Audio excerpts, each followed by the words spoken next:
Hey guys, Bob with Million Mile Garage. It's been a while since I posted anything, at least the slot car chat series I was doing. So I thought I'd just kind of bring you guys up to speed on what's going on in the world of Million Mile Garage. We've pretty well got the Mustang done, and I'm doing some finishing touches on it won't be the last video, but let's say the final video of the backyard or home built build of our stroker Ford Mustang. And I hope to release that next weekend. Right now, I'm just kind of sitting here relaxing. It's Sunday morning early, and it's one of those rare, well, not really rare for Alabama, but it's overcast and it's early. I think it's like, it's about 7:15. I'm on my second cup of coffee out of my UG Mercantile cup. Um, so really, what I'm planning on doing the next couple of weeks is one, I'm going to relax, and you can see I'm enjoying some of my new toys here, right? So here's a kind of a showroom that my sister gave me for Christmas, and so that replaces some of the Dollar Tree houses that I had set up there. And you can see I've got a trio of first generation Camaros there, kind of cool. And I've just been playing with the Tycos this morning because when I'm waking up, it's so much easier to run the Tycos because they don't fly off the track. And before I run this around a little bit, I might adjust the lighting just a tad. See, maybe we can get a little better lighting in here. All right, that might be a tad better. Oh yeah. And so I've kind of changed the track up a little bit. Got some cool stuff. I don't know if you can see right in here, I'll pan in. You got a new addition to the track there. We got an MGB GT. That's a Matchbox. I think that was, might have been last year's reissue in yellow. I think the first ones might have been red, not sure. But very cool. So you can see I've got it next to my, kind of looks like my Swiss ski lodge. So you can see off to the left I've got a early Ford Bronco, and then I've got my rally car to the far right there. It's one of my favorite ones to run on the track. We'll get that one out in a minute. But when I'm waking up, I like to run the Tyco stuff because I don't have to keep getting up to put it back on the track, and they rarely need maintenance. Those AFX cars are a little finky. They require a lot of maintenance to keep them running right. And on a Sunday morning like this, where I just want to enjoy the track and kind of sit in one spot for a little bit, I really love me some Tyco. And I know slot cars have evolved a lot since I guess even the 1990s, right? But I'll tell you what, when I got my first Tyco car, I really lost interest in the AFX for a long time, just because they're almost so easy to drive, it almost makes it boring, which is why I like to get the Thunder Jet out of the AFX. You actually have to be driving them to keep them on the track. This one, a lot easier to run them. So kind of interesting that MGB GT sitting there next to the Bronco, isn't it? That kind of looks like maybe MG's first attempt at an SUV. So, I don't know if you guys, I know a lot of you guys watching this have been following the Mustang build series. And the last one I did, it didn't get a lot of views. Maybe there's not a lot of interest in degreeing cams, or maybe it's just such a mundane thing. I didn't degree a lot of cams building engines growing up. We basically just lined them in straight up and ran them. And never knew exactly if the cam that was in there, was the cam that was in the box, or if it was, ground the way it was supposed to be. And speaking of that, I'm going to set my coffee mug out of the way and grab my sheet here. When I was doing the math in my head, because of that goofy motorcycle degree wheel I was using, I think I was off a digit. So I think my final math, I think for the intake center line, was actually supposed to be 149.5. So with that corrected, that came out to 107.25, which is supposed to be 107. So I think you could attribute that 1/4 degree probably to my measurement error, or even if it was a grinding error, a 1/4 of a degree is not enough to make a difference. So just pointing that out. Anybody that watched that all the way through probably picked up on that. But anyway, if you do watch that again, you'll see when I did the math in my head, I'm pretty sure I was off a degree. It should have been 149.5 on one of those measurements instead of 150.5. Kind of cool. Anyway, well, I'm back to running the car here.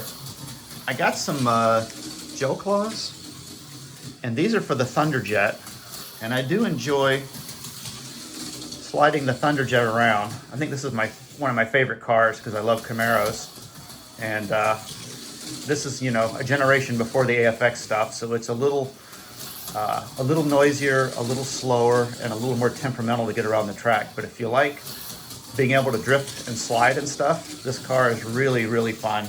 But I thought it might be neat to put some Jel Claws on and just see how it handles with stickier tires, because I know when I took the AFX stuff, and I think these are urethanes. Now what I've done on these is I've whittled them down, because the problem with these AFXs, they're so wide that when they go around the track, they hit these little supports here, and it knocks the car off the track when it slides. So I've got these narrow enough so when I'm sliding against the guardrails, is keeping the tire from catching those guardrails and knocking the car off the track. Kind of cool. And it doesn't really seem to affect the traction a whole lot. In fact, I'm just going to warm this one up a little bit before I run it, and see if I can get it to kind of go around. And when I get this one going pretty good, it'll break traction a little bit, but usually it doesn't break away all the way. A lot of times you can kind of drift it around a little bit, and it's really fun to drive. I'm going to set this over just a little bit right here, and I think I'll get this to go around the track. I'm just going to do a few warm-ups. I know these pancake motors are a little temperamental till they get warm. You'll give it just a little too much throttle and it'll take off and spin it out. So after 3 or 4, maybe 5 laps, she'll come around pretty good.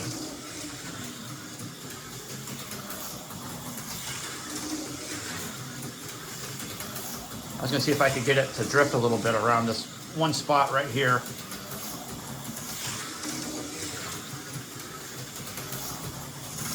Oop. There we go.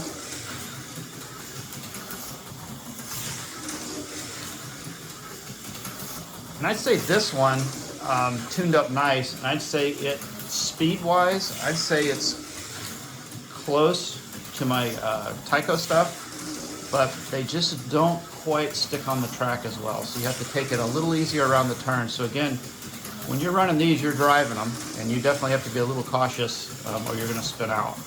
Right there, I almost spun out. Probably hard to catch it, it's going so fast. There we go, I spun her out. I think I got my coffee mug in the way too. We'll get her line back up. There we go. Get the coffee mug out of the way.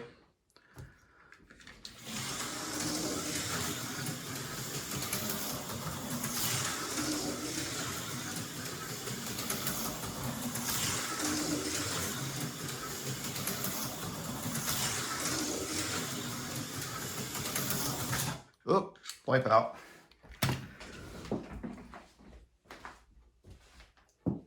Ugh.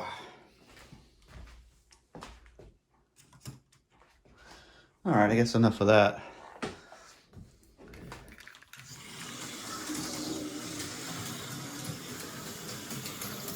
Maybe we'll do more of a panoramic view.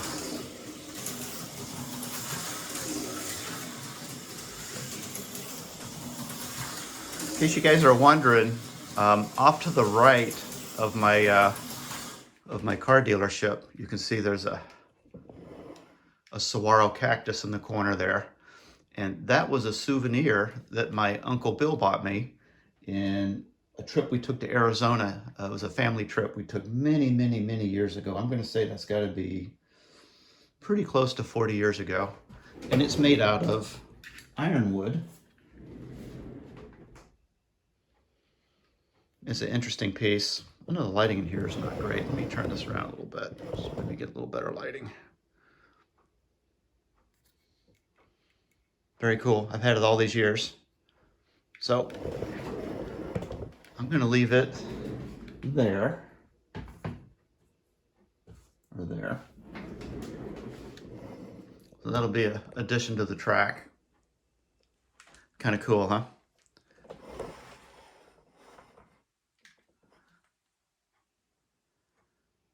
Actually, you know what? I'll do a little more panoramic.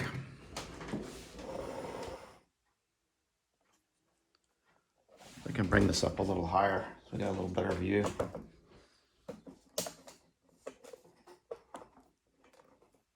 Oh, maybe just this one. I'm butterfingers this morning. There we go. Actually, maybe if I come back over this way so I don't have that, even though we got cloud cover, that morning sun coming through the window really screws up the lighting in here. In fact, I think I may have to add a little light. It's pretty dim in here. Is that better? Yeah, I guess that's more gooder. Let's run the Camaro around here, see if I can run it flat out without wiping out.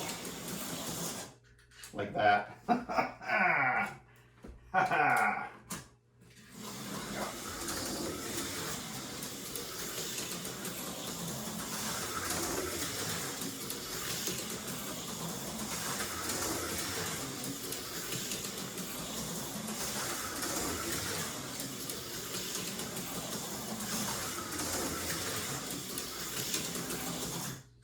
Ooh, wipe out.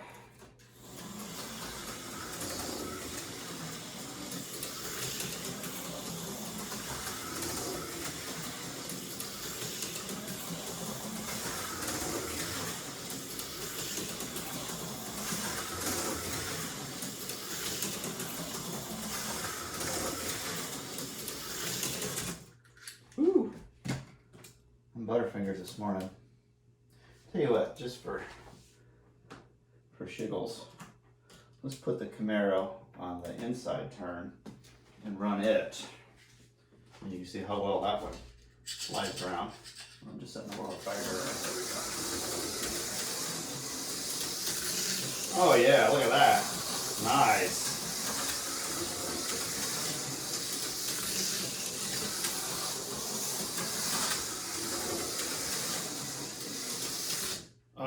Too much. Too much throttle.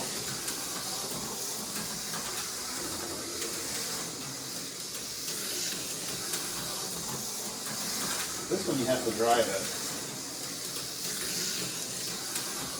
And be real careful with the throttle, it doesn't wipe out.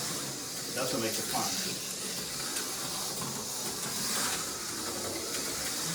Yeah, this thing's a blast.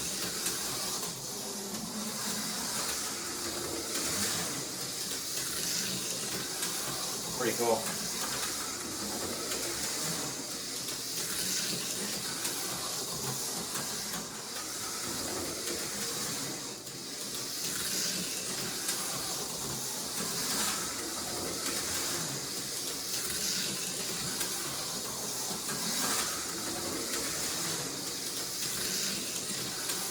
This thing will move out. Oh, too much. A little too much throttle.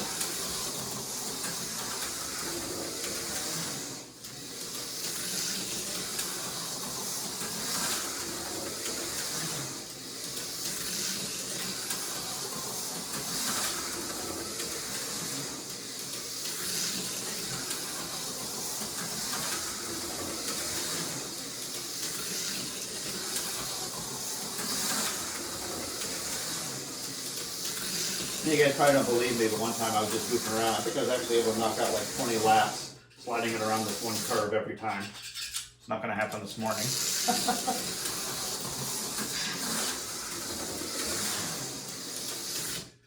Yeah.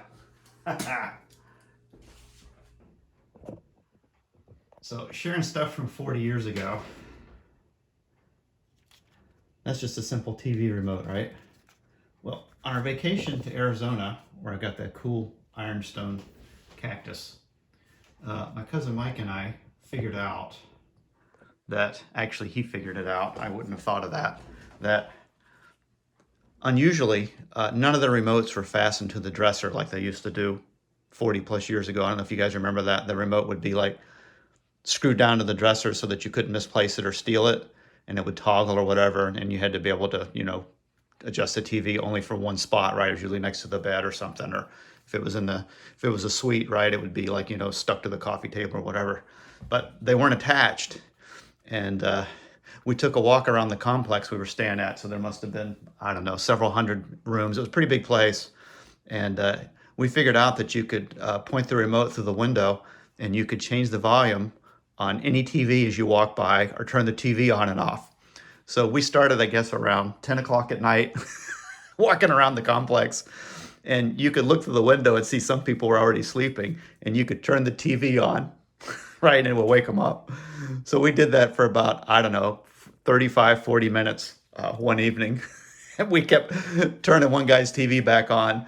You know, we'd make a round about every 10 or 15 minutes. We'd come by the same room and turn it on, I think, until the house, I guess the house detective or police got wind of it. And I think they were starting to follow us, so we had to quit. But we had a blast doing that night. That was pretty cool.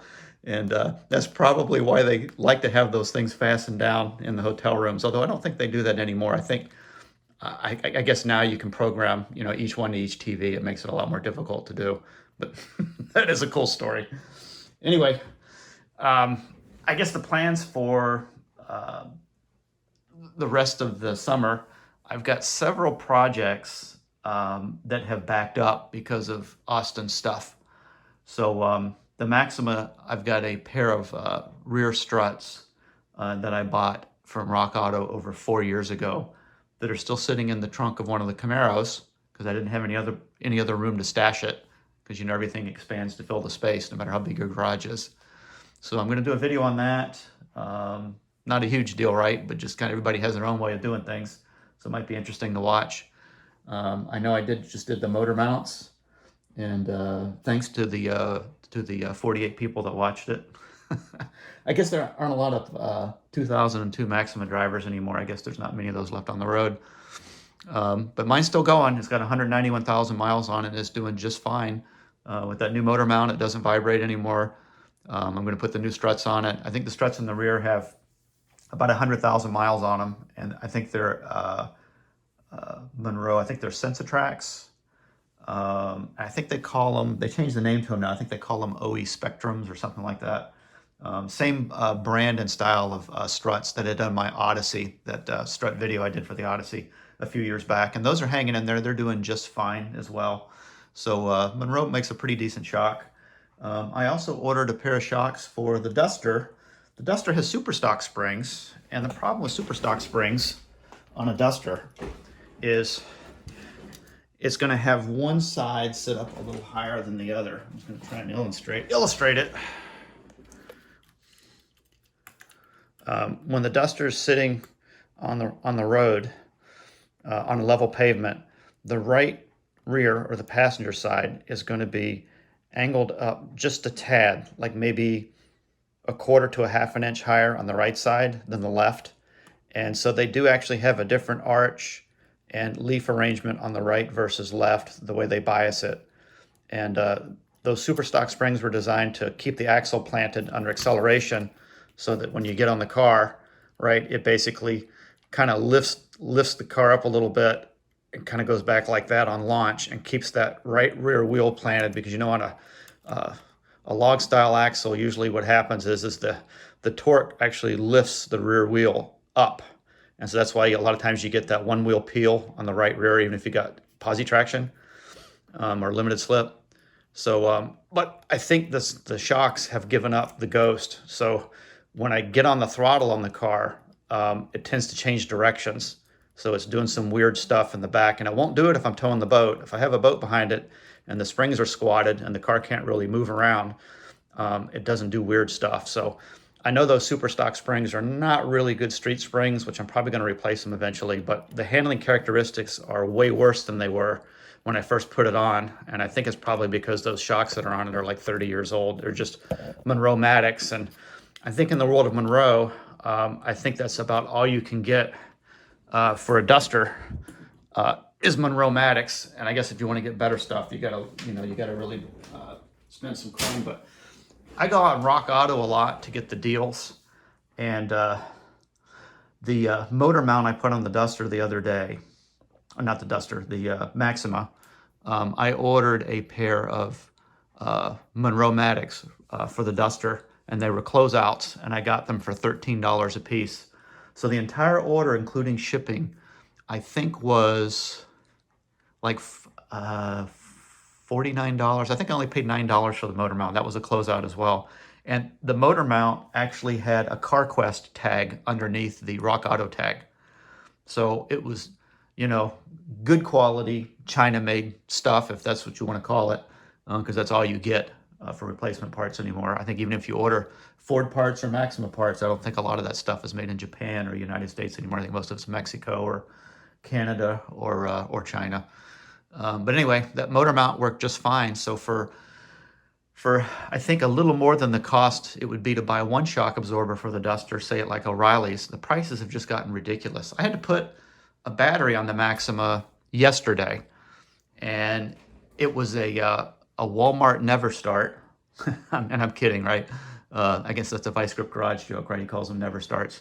It actually was a really good battery. I believe they're made by Exide, and it lasted nearly 7 years up here in Alabama sitting outside. So I'd say if I'm traveling out of state on a car that doesn't have a manual shift, if the battery is anywhere close to 4 years old, I just replace it. That was a rule of thumb in Florida because the heat kills batteries too, not just the cold. And but we had 7 years out of that one. Austin came home from work at lunchtime, and then it wouldn't restart. So we got our money's worth out of that one. I don't know about you guys. I've always been incredibly lucky at having the battery fail in the garage or in the driveway and not in a parking lot. I've only had that happen to me, I think one time we were taking a trip. We had gone to Lakeland, and we were coming back in our 78 Camaro. We stopped off at Publix to get some sub sandwiches or something and use the bathroom. I think we were in, might have been in Lake Wales or Bartow. And the car wouldn't start. And we were so lucky. There was actually, at the time, I don't think it's around anymore, there was a gas station that still sold batteries. And it was one of those, I can't remember the name of the battery, but it had a green lid on it. It was, I think it was an Interstate battery. They had Interstate batteries. And the guy was real nice. I walked across the parking lot, and he put the battery in the back of his tow truck and drove over and swapped it out for free. Of course, at the time, right, this was like 30 plus years ago. I think even then, I think the battery cost me, I don't know, it was like 80 or 90 bucks. It was not a deal, because I think at the time, Kmart batteries was what I used to buy. I think those were, I think those were like $49.99 or something. But this last battery I bought with tax, I replaced it with the same battery, a 5-year battery, which I think they call it a 3-year battery, by the way. And it was, I think it was with tax, I think it was $170.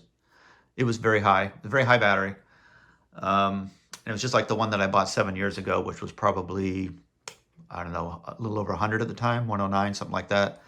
And I'm also putting tires on the car as well. I ordered a set of tires from Discount Tire, which, by the way, they own the tire rack now. And but they had a better deal for what I think would be quality, cheap tires. I bought some Kumho Solace. I'm going to have those installed in the next week or two. I'll let you guys know how that works out. They have a road force machine there, so they're pretty good about match mounting the tire so that the tire is as round as it can be before they decide where they put the weights, which does make a huge difference, especially on front-wheel drive stuff that's a little sensitive to out of round. So I think I got those tires for $106 a piece before tax and installation. So I think the whole bill was I think it was like $540 or something like that. And I didn't spring for the road hazard warranty or any of that crap. But boy, I tell you what, without even batting an eye, I think I've spent almost $700 on the Maxima just for batteries and tires. Wow, boy, it's gotten expensive, hasn't it? Anyway, that's kind of the end of my musings. I am going to go ahead, since I did say I was going to try these Jel Claws out on the Camaro. Let's try that out, and let's see how it works out. If I can get these off without wrecking it too bad. Can I actually just get this open? No, of course not. It's gonna make me work for it. That's nice. There we go. Jel Claw. Ooh. Okay. Wow, these are just stuck inside the bag. Ooh, they feel sticky. Those are sticky looking tires. All right, we'll put the tires on and we'll see how those do. Gotta take my red stripes off, unfortunately. Let's move this around so we not right in the window light that kind of kills the picture. There we go. So they got red stripes on them, just like the 60s. But we're gonna peel these off. And we'll put on the Jel Claws. It looks good, looks fine. And then we'll do another Jel Claw here. I've had a lot of coffee this morning, so I'm all over the place here. There we go. Coffee gives me the shakes, but I tell you what, it gets rid of the brain fog and a lot of the aches and pains I have, mostly back problems. It does kind of make that go away a little bit. So let's see how this thing does on my favorite part of the track here, where she'll get loose. Actually, she'll tend to spin out right here. But let's just see how it does. I'll just take a few laps around to get it warmed up again.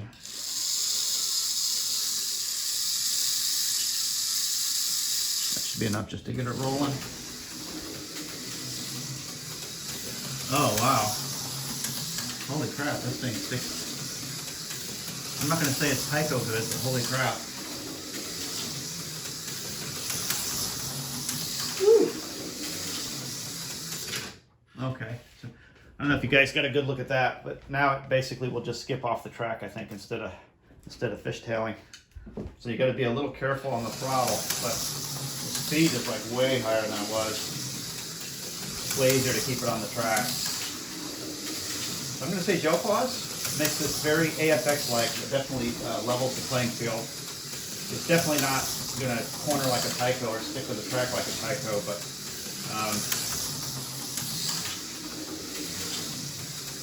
I can't really get it to fishtail maybe without practice, because it seems like once you get to that spot where it starts to break loose, it's not like a gentle slide. Either it's hanging on the track or it's not, and then it just comes off. But I tell you what, if you just keep the speed down a little bit, it's definitely a lot easier to keep it on the track. I can see why you would want to run these if you were allowed to do it like in competition.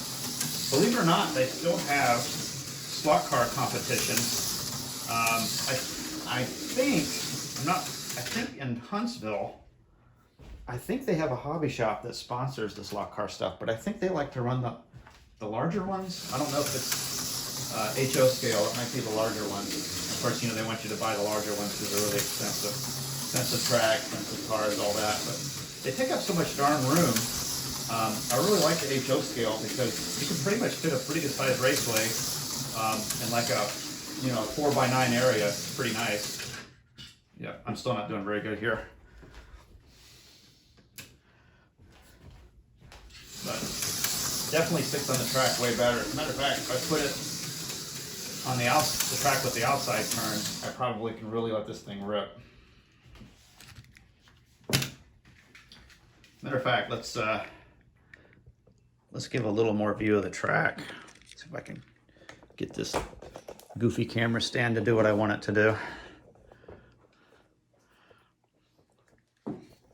Actually, if I see if I can get it to come over here a little bit, I think like over here seemed to work better. That's kind of a cool view, right? You kind of see everything. Oh yeah. Let's run her.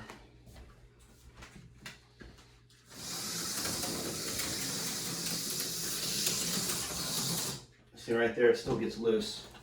I'm gonna clean it off on my pants here. Track hasn't been cleaned in a while, so maybe it's picking up the dust on the track too.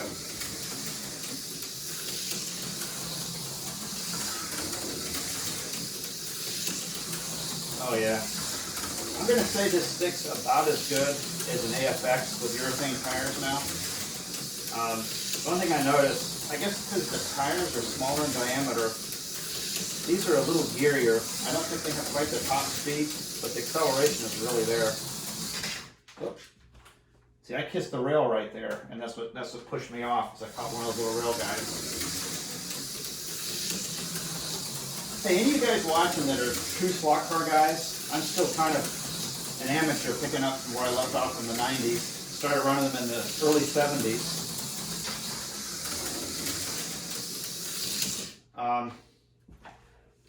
There's got to be a way to replace these rails on the track with something else. Like, I've seen some guys, they run some kind of clear plastic or something, and maybe they're just homemade or something.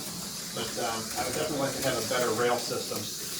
I know some guys just take the rails off, and then they just kind of put, I guess, extra stuff around the track. Either they make it out of foam or whatever. And then basically, when you go around the track, you can slide off the track a little bit, but you don't have a rail to kiss. But I got to be a little careful on this track, because if you don't have a little bit of something to stop you, I know I've got these things I put up here. These little, I kind of turn these mats into guardrails. And very rarely do I have a car come off the table and bounce off the hardwood floor, but I could definitely do a better job on the track setup. But I got to say, these Jel Claws definitely would improve the lap times on this. I'm all over the place this morning, but this is night and day difference. Yeah, if I'm just tooling around and not trying to go too fast, you know, it has a slower breakaway speed than the Tycos do, but it almost, like at this speed right here, I'm almost not having to modulate the throttle much. It just kind of goes. Not bad. I still think I like the rubber tires better, because I like to just slide it around. You can't really slide with these. These are basically they don't give you a warning. You know, like if you're going a little too fast, you'll see the car start to break away, and you might just kind of back off a little bit for the next lap. But these, they don't really give you a warning. You go too fast, and they just come out from under you. You definitely wouldn't want tires like this on your street car, that's for sure. But pretty decent. I'm happy with that. I like the Jel Claws. That's pretty cool. Definitely an improvement, but I could see me putting the rubber ones back on just for fun, because I like to slide the car around. But this definitely makes it easier to drive. And I'm going to say it's pretty close now to what my AFXs feel like in terms of like the breakaway speed. But even my AFXs with the urethane tires, I can slide them around a little bit before they wipe out. This one, you don't really get a warning, it just wipes out. You just got to pick that speed where you're not going to break traction. As soon as you break traction, it's done. But decent, I'm happy with that. This is decent, I like it. Oh, there we go. A little too fast. But definitely my lap speeds are going to be a lot faster with these. I'm pretty happy with it. Oh, there we go, I got a little bit of a slide there. Cool. Oh, okay.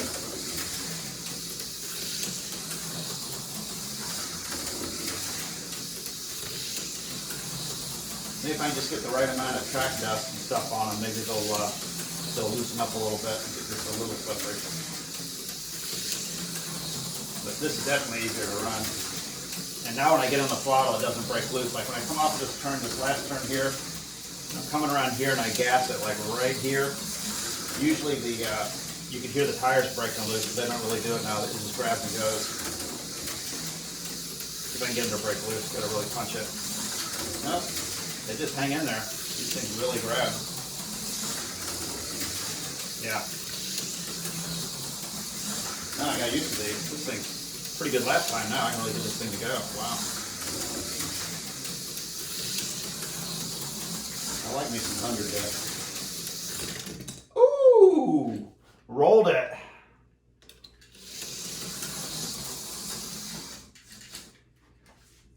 Cool. There's my first slot car track. The lighting in here is not great. Let me see if I can get better lighting. Hold on here. The lighting's terrible. Probably glare. That's like 1971, I would say, and you can tell by the round supports on the track. Those were the Aurora model motoring, and that's me, and that's my father, and he actually had my first. I know I've talked to you guys about this before. My first slot car was one of these, and I'm thinking there was a pair of them. I don't remember what color the other one was. I think it might have been, I don't know, white and orange or something, or I just don't remember.